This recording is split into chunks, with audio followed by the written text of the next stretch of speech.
Personal finance opinions YouTube channel में एक और वीडियो में आपको खुशामदीद।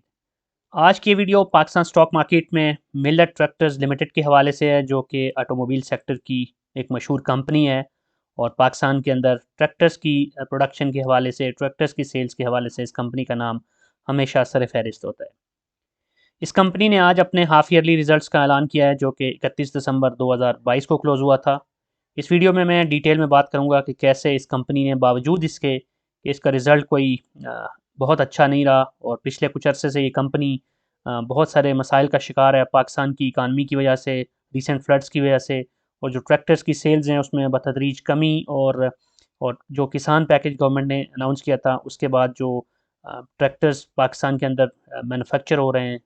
असेंबल हो रहे हैं, उनकी सेल्स के ऊपर जो उसका नेगेटिव इम्पैक्ट पड़ा था, क्योंकि गवर्नमेंट ने कुछ ईज़ आउट किया था जो यूज़ ट्रैक्टर्स हैं उनकी इंपोर्ट के हवाले से भी। तो ये चीज़ें हैं, प्लस सुपर टैक्स का नफाज और दीगर बहुत सारे जो इकोनॉमिक फैक्टर्स हैं, उनकी वजह से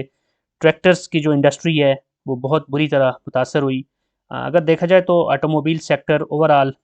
ऑटोमोबाइल असेंबलर्स या ऑटोमोबाइल्स के जो पार्ट्स के जो कंपनीज़ हैं,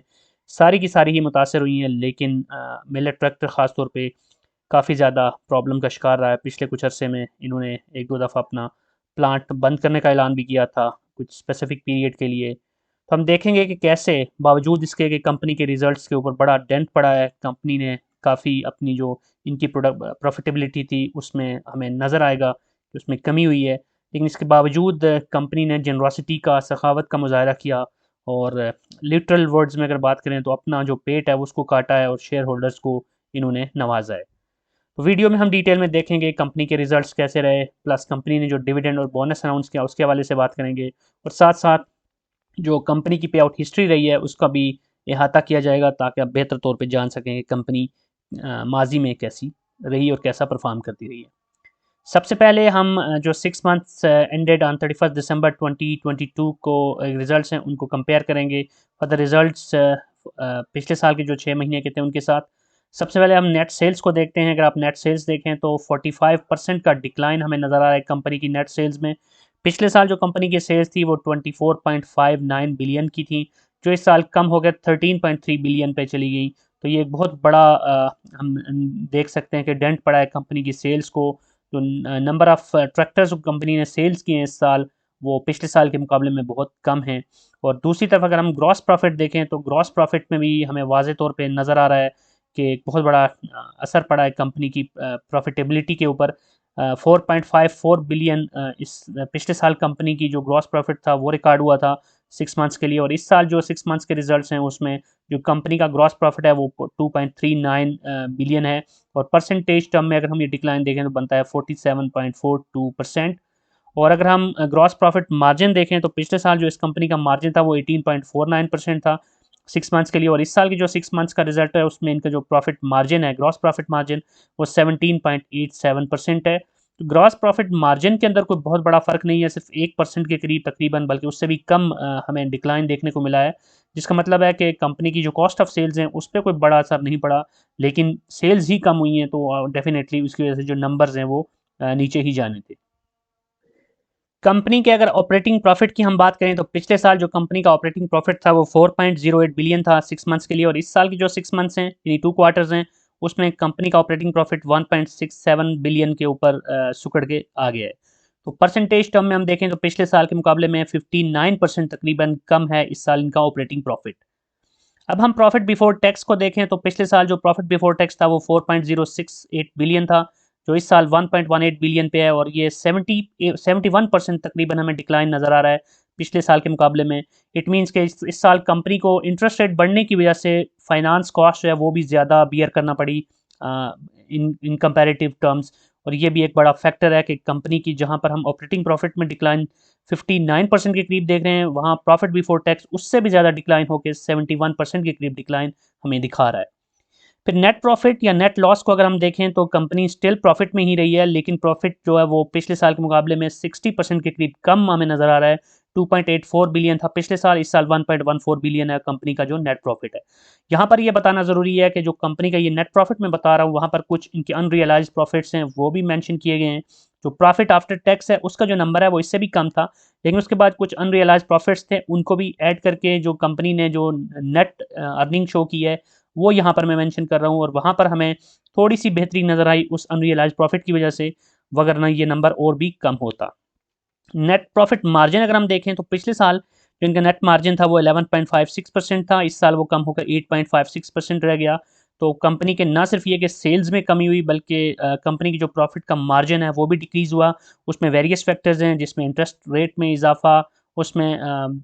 जो कंपनी की जो ऊपर सुपर टैक्स का इम्पोजिशन है वो भी एक बड़ा फैक्टर है कि सुपर टैक्स की वजह से कंपनी को ज़्यादा टैक्सेस भी एयर करना पड़े, और फिर ओवरऑल जो कंपनी की जो ऑपरेटिंग कॉस्ट हैं वो भी पिछले साल के मुकाबले में इस साल ज़्यादा रही हैं। तो ये सारे फैक्टर्स मिल मिला के अगर हम ईपीएस के ऊपर जाएं, अर्निंग पर शेयर पे, तो वहाँ पे हमें वाज़े तौर पे नज़र आ रहे हैं 25.98 ईपीएस थी फॉर द फर्स्ट 2 क्वार्टर पिछले साल, और इस साल ये ईपीएस उससे बहुत ज़्यादा कम होकर 7.29 रह गई है। तो एक बहुत बड़ा हमें डेंट नज़र आ रहा है इस कंपनी की जो प्रॉफिटेबिलिटी है, इस कंपनी की जो अर्निंग है उसके ऊपर। अब इन सारे नेगेटिव रेड नंबर्स के बावजूद अगर हम देखें तो कंपनी ने स्टिल एक डिविडेंड और बोनस अनाउंस किया है, जो कि थोड़ा सा आप कह सकते हैं कि नॉर्मल ट्रेंड में देखें बाकी कंपनीज़ के हवाले से तो अनएक्सपेक्टेड है, क्योंकि मेजॉरिटी ऑफ द कंपनीज़ ऐसी हैं पाकिस्तान स्टॉक मार्केट में कि जो अच्छा कमा के भी अक्सर कंजूसी का मुजाहरा करती हैं और शेयर होल्डर्स को डिविडेंड या बोनस नहीं दे रही होती। लेकिन इस कंपनी ने अपने पॉजिटिव ट्रैक रिकॉर्ड को मेंटेन किया है, और इस दफ़ा काफ़ी ख़राब रिजल्ट्स के बावजूद भी हम देख सकते हैं कि इसने 100% यानी 10 रुपये का डिविडेंड अनाउंस किया है, और साथ साथ इसने 10% बोनस शेयर्स भी अनाउंस किए। यानी 100 शेयर्स अगर आप इसके रखते हैं तो उसके साथ आप 10 शेयर्स मजीद ले सकते हैं, यानी हर 10 शेयर के साथ आपको एक अजाफी बोनस शेयर मिलेगा इस कंपनी का। जो डिविडेंड अनाउंसमेंट है उसके हवाले से जो इसकी बुक क्लोजर डेट है वो 4 मार्च 2023 है, और जो एक्स डेट है वो 2 मार्च 2023 है, और स्पॉट डेट 1 मार्च है। तो 1 मार्च या उससे पहले अगर आप इस कंपनी के शेयर्स लेते हैं और उनको एक्स डेट तक होल्ड करते हैं तो आप एलिजिबल होंगे इस डिविडेंड और बोनस के लिए। इस वक्त जब मैं ये वीडियो बना रहा हूँ उस वक्त इस कंपनी के शेयर की जो प्राइस है वो 529 रुपये है। तो इस लिहाज से आज की डेट में इस प्राइस के ऊपर अगर आप 1 लाख रुपए के शेयर्स लेते हैं इस कंपनी के, तो जो आपको तकरीबन डिविडेंड मिलेगा वो 1890 रुपये है, जो कि इन जनरल टर्म में देखा जाए तो छोटी अमाउंट बनती है। लेकिन इंपॉर्टेंट चीज़ ये है कि इसके साथ आपको जो 1 लाख रुपए के शेयर्स हैं उसके ऊपर जो बोनस शेयर्स मिल सकते हैं इजाफी, वो भी हैं तकरीबन 19। तो 500 से ज़्यादा मालियत के 19 शेयर्स अगर हम आपको इजाफी मिल जाते हैं तो अगर एक सिंपल कैलकुलेशन की जाए तो तकरीबन आपको ये अच्छे खासी अमाउंट वो इन शेयर्स की प्राइस की भी बन जाती है, जो कि आपके पोर्टफोलियो में ऐड हो जाएंगे।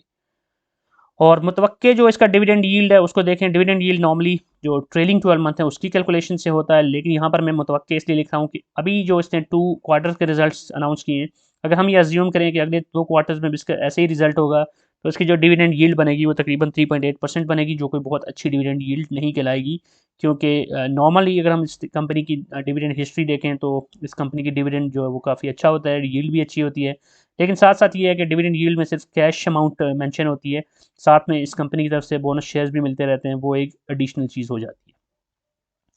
अब हम इस कंपनी की डिविडेंड हिस्ट्री और फिर उसके बाद बोनस हिस्ट्री देखेंगे। अगर आप डिविडेंड हिस्ट्री देखें तो बहुत अच्छी डिविडेंड हिस्ट्री है इस कंपनी की। 2018 में इसने 120 रुपये डिविडेंड दिया था, 2019 में इसने 85 रुपये, 2020 में 50 रुपये, 2021 में 100 रुपये, उसके बाद 2022 में इसने 65 रुपये का टोटल डिविडेंड दिया था अपने शेयर होल्डर्स को। और 2023 का अब तक का जो एक हाफ गुजरा है जिसका अभी मैं डिस्कस कर रहा था, उसमें इसने अब तक 10 रुपये का डिविडेंड अनाउंस किया है।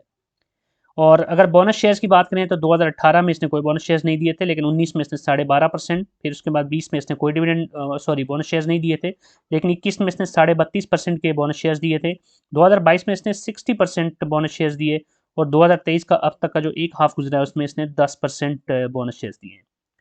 तो ये थी इन्फॉर्मेशन इस कंपनी की आज की अनाउंसमेंट के हवाले से, आज के रिजल्ट्स के हवाले से, और इसकी जो हिस्ट्री है उसके हवाले से। ओवरऑल देखा जाए तो कंपनी माजी में बहुत अच्छा अपने शेयर होल्डर्स को नवाजती रही है, और इस कंपनी की एक खसूसियत ये भी है कि ये डेट से ज़्यादा इक्विटी फाइनेंसिंग के ऊपर बिलीव करती है, और इस वजह से इसकी जो हम फाइनेंसिंग देखते हैं तो उसमें एक बड़ा फैक्टर जो होता है वो इक्विटी का होता है। और अगर डेट फाइनेंसिंग कम होती है किसी कंपनी की तो डेफिनेटली उसका एक फ़ायदा ये भी होता है कि उसको जो इंटरेस्ट बियरिंग लोन्स होते हैं वो कम होते हैं, और वो एक पॉजिटिव इम्पैक्ट डालता है कंपनी की ओवरऑल जो नंबर्स होते हैं उसके ऊपर।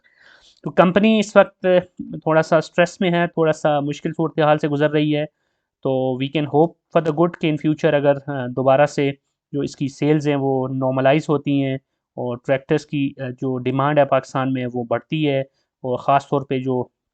नए ट्रैक्टर्स या जो ट्रैक्टर्स ये कंपनी असेंबल करती है उसकी डिमांड जो माजी की तरह है उस तरह एक नेचुरल फ्लो में आती है, तो कंपनी दोबारा से मजबूत पोजीशन में आ सकती है, क्योंकि कंपनी फंडामेंटली स्ट्रॉन्ग है। कंपनी की जो ओवरऑल जो इसके ट्रैक्टर्स हैं उसकी पाकिस्तान में एक अच्छी रेपुटेशन है। लेकिन इस वक्त कुछ जो ओवरऑल इकोनॉमिक फैक्टर्स हैं उसकी वजह से मार खा गई है। लेकिन we are hoping for the good कि इन फ्यूचर चीज़ें इंशाल्लाह बेहतर होंगी। बहरहाल इस कंपनी के अंदर इन्वेस्ट करना है या नहीं करना ये सोलली आपके ऊपर डिपेंड करता है, आपकी रिस्क एपेटाइट के ऊपर और आपकी जो इन्वेस्टमेंट के हवाले से गोल्स हैं उसके ऊपर। क्योंकि बहुत ही शॉर्ट टर्म में देखें तो शायद इतनी जल्दी ये कंपनी दोबारा से उन पोजीशन पे ना जा सके जैसे ये थी, लेकिन लॉन्ग टर्म अगर देखा जाए तो we can expect for the good. That's it from this video. I hope कि इन्फॉर्मेशन आपके लिए यूज़फुल होगी। आपका कोई क्वेश्चन है, कमेंट है तो आप कमेंट सेक्शन में लिख सकते हैं। और अगर आपको वीडियो पसंद आई है तो वीडियो को लाइक करना, चैनल को सब्सक्राइब करना, बेल आइकन को प्रेस करना मत भूलिएगा। Thank you very much.